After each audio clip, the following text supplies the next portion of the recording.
నమస్కారం. చంద్రబాబు నాయుడు నవీన కాలజ్ఞానం చెప్తున్నారు. వెనుకటి సినిమా గుర్తొస్తుంది నాకు. అంటే పిల్లలు ఎక్కువ కనమండి. ఇప్పుడు చంద్రబాబు నాయుడు గారు పెద్ద ఎత్తున ప్రచారం చేస్తున్నాడు. నలుగురన్నా కనాలి అని చెప్పి. ఆ మధ్యప్రదేశ్ ఉన్న ఒక మంత్రి, బ్రాహ్మణ మంత్రి, మన కులాన్ని పెంచుకోవాలంటే నలుగురన్నా కనమన్నారు.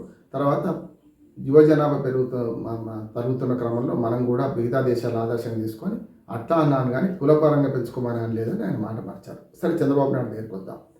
వెనుకటి తల్లా పెళ్ళాం అనే సినిమాలో ఒక పాట ఉన్నది. ఏమనంటే, బ్రహ్మం తాత చెప్పింది నా నిత్యం జరిగే సత్యం అది, బాలరాజు చెప్పేది ఇక్కడ నేను చెప్పేదేమో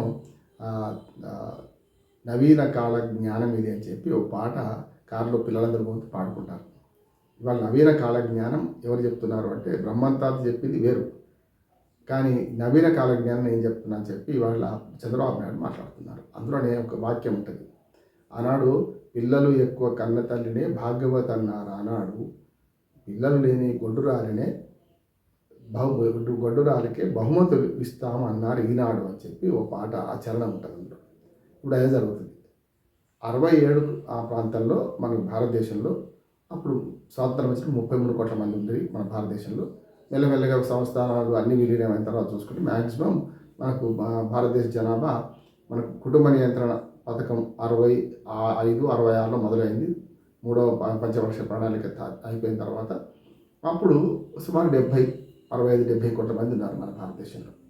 ఇవాళ 140 కోట్ల మంది ఉన్నారు. అంటే కుటుంబ నియంత్రణ మొదలైన నాడు మనకు మొదలు ఇద్దరు లేక ముగ్గురు పిల్లడని త్రికోణం గుర్తుండేది. ఆ తర్వాత మెల్లగా దాన్ని ఒకరు లేక ఇద్దరు వద్దు అని, అసలే వద్దండి చైనా లాగా. కనుక ప్రపంచవ్యాప్తంగా నిజంగా యువ జనాభా తక్కువ అవుతుంది, వృద్ధ జనాభా పెరుగుతుంది. అని దానికి కారణం ఏంటంటే వైద్య సౌకర్యాలు పెరగడం, జీవన ప్రమాణం పెరగడం, లైఫ్ స్పాన్ పెరగడం. లైఫ్ స్పాన్లో ఇవాళ మన దగ్గర 64 ఏళ్ళే, 65 ఏళ్ళే మనది సగటు జీవన ప్రమాణం మనది. అట్లా చూసుకుంటే యువ జనాభా ఇప్పటికీ మన దగ్గర ఎక్కువనే ఉంది, లేదని కాదు. యువభారతం మనది, నవభారత నిర్మిద్దామని నేను గతంలో వ్యాసాలు రాసినవాడు. కనుక యువ జనాభా ఉంది, కానీ భవిష్యత్తు ఊహించి చంద్రబాబు నాయుడు ఇప్పుడు కాలజ్ఞానం చెప్పిండు. నేను చెప్పిన బ్రహ్మం తాత చెప్పింది అన్నట్టు ఇప్పుడు చంద్రబాబు తాత చెప్తున్నాడు. ఏమనంటే, ఇప్పుడు నలుగురన్నా కానండి అని. మరి తనకు వర్తిస్తుంది కదా, తాను ఒక్కడినే కానాడు, తనకు ఆ కొడుకు లోకేష్కి ఒక్కడే మళ్ళీ. కనుక ఇట్లా చూసుకుంటే మరి తనకు మారిన ధర్మం ఏమైనా ఉంటుందా? మరి తను మాత్రం అప్పుడు చేసి, అప్పుడు గతంలో చెప్పింది ఏంది, సేమ్ ఇట్లాగే బహుమతులు ఇస్తామన్నారు అన్నాడు ఇల్లు లేకపోతే. అటువంటిది మళ్ళీ వెనక్కి వచ్చి ఆయన మాట మార్చడం అంటే ఎవరికైనా చెప్పాలంటే భవిష్యత్తు గురించా లేదే, కానీ మాట మార్చని వాడు, అంటే అభిప్రాయాలు మార్చుకోని వాడు రాజకీయ నాయకుడే కాదు అని గతంలోనే గురజాడ అప్పారావు గారు కన్యాశుల్కంలో రాస్తాడు. అంటే పొగత్రాగని వాడు దున్నపోతే పుట్టును అని బ్లాంక్ స్టేట్మెంట్స్ ఎట్లా ఇచ్చారో అందులో, అట్లాగే అభిప్రాయాలను మార్చుకోని వాడు రాజకీయ నాయకుడు ఎట్లా అవుతారు అనడానికి మంచి ఉదాహరణ చంద్రబాబు నాయుడు. ఎప్పటికప్పుడు అభిప్రాయాలు మార్చుకుంటూ పోతుంటాడు, 2 కళ్ళ సిద్ధాంతం అంటుంటాడు, మళ్ళీ తర్వాత తాను చేసింది వేదం అనుకుంటుంటాడు, తానే మొత్తం హైదరాబాద్ కూడా కట్టామని తానే అంటుంటాడు. చాలా అంతకుముందు 400 ఏళ్ళ చరిత్ర ఉండదు, తర్వాత చరిత్ర అంతకంటే ఉండదు. అందుకని చంద్రబాబు నాయుడు గారు వాళ్ళ పిల్లల గురించి మాట్లాడుతుంటే చాలామంది హాస్యాస్పదంగా తీసుకుంటున్నారు. ఎవరైనా చెప్పాలంటే ఆయన తను ఆచరించిన విషయాన్ని ఇంకొకటి చెప్తున్నాడు. నెంబర్ 1, తను ఆచరించిన విషయం చెప్పినప్పుడు అందరూ అభినందించారు. పిల్లలు తక్కువగానండి, మంచిది కాదు, నేను కూడా దాన్ని ఆదర్శం పాటిస్తున్నాను ఇదే నోటితో ఆయన అన్నాడు. పరిస్థితులు మారలే కనుక ప్రపంచం అంతా ఇవాళ యువ జనాభా లేకుండా పోతుంది, పనిచేసే వాళ్ళు లేకుండా పోతున్నారు. 2050 కంటే ఏమైందంటే ఏం కాదు. నా ఉద్దేశం ఏంటంటే మిగతా దేశాల కంటే మనం బాగానే ఉంటాం. ఉదాహరణకు ఇవాళ చైనాని మించి జనాభా వచ్చింది. 2090 అంటే ప్రణాళిక ఉండదు అంటలేనే. 2050 తర్వాత ఏమవుతుంది, 90 తర్వాత ఏమవుతుంది అంటే మనకు లక్ష్యాలు ఉండాలి, సరైన దానికి అవసరమైన మార్గాలు ఉండాలి, మంచి లక్ష్యం మంచి మార్గం కూడా ఉండాలి. కానీ ఇది కావచ్చు చిల్లర మార్గం అంటున్నాడు, పెద్దగా అవసరం లేదని ఇప్పుడు దాన్ని ఆయన ప్రమోట్ చేస్తున్నాడు. ఇప్పుడు రేపొద్దున నేను అనలేదా అని అప్పుడు రేపొద్దున వాళ్ళ కొడుకులో వాళ్ళ మనవాళ్ళు చెప్పుకోవడానికి అన్నట్టు. అందుకనే ఇవాళ జనాభా నియంత్రణ తాను మాట్లాడే విషయంలో తాను ద్వంద్వ ప్రమాణాలు పాటిస్తున్నారని నేను అంటున్నాను. అభివృద్ధి విషయం కావచ్చు, ఇంకేదైనా కావచ్చు, యువ జనాభా పెరగాలని కావచ్చు, అట్లాగే మనం తెచ్చే మంది మనం మింగలేం కదా. ఇప్పుడు ప్రపంచంలో 142-144 కోట్ల మందితో ఉన్నాం మనము. రేపు ఆహార కొరత ఉంది మనకి, ఇప్పటికే చాలా చాలా ఆహార ధాన్యాలు వృధా అవుతున్నాయి. ఒక వంక ఆకలి కేకలు ఉన్నాయి, ఒక వంకనేమో అన్నపు వెతుకులు ఉన్నాయి. అన్నపు రాసులు ఒకవైపు, ఆకలి కేకలు వైపు మరొక వైపు అని కాలేజీ నారాయణ ఎన్నో రాశారు. ఇవాటికి పేదరికం పోయిందా? ఇవాటికి తెల్ల రేషన్ కార్డుల సంఖ్య పెరుగుతుందా తగ్గుతుందా?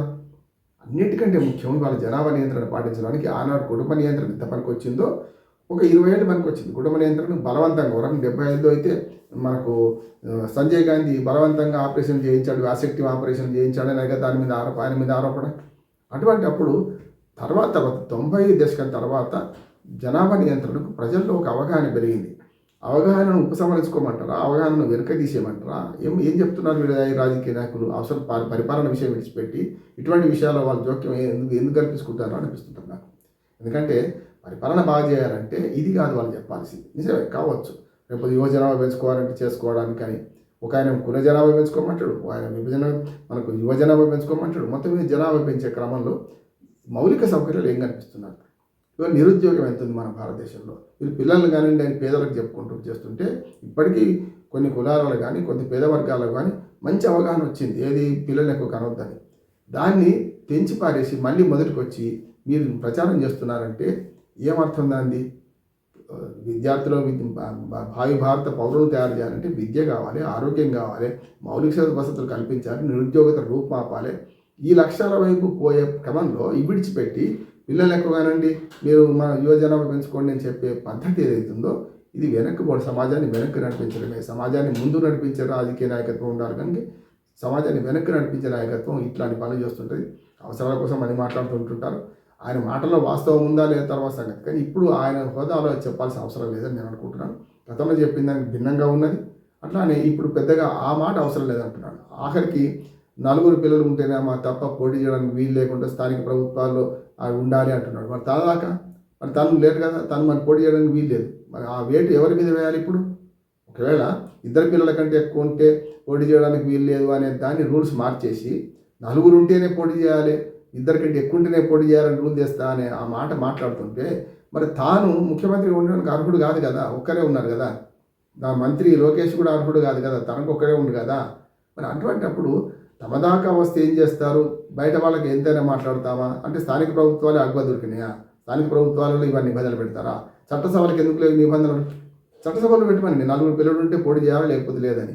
అందుకని ఇవన్నీ ఉగుసువ మాటలు, అనవసర మాటలు మాట్లాడి తమ విలువను తగ్గించుకుంటారు. చంద్రబాబు నాయుడు గారు చేయాల్సిన పని చాలా ఉంది. అభివృద్ధి, ఆంధ్రప్రదేశ్ అభివృద్ధి విషయాల్లో పట్టించుకోవాల్సిన అవసరం ఉంది.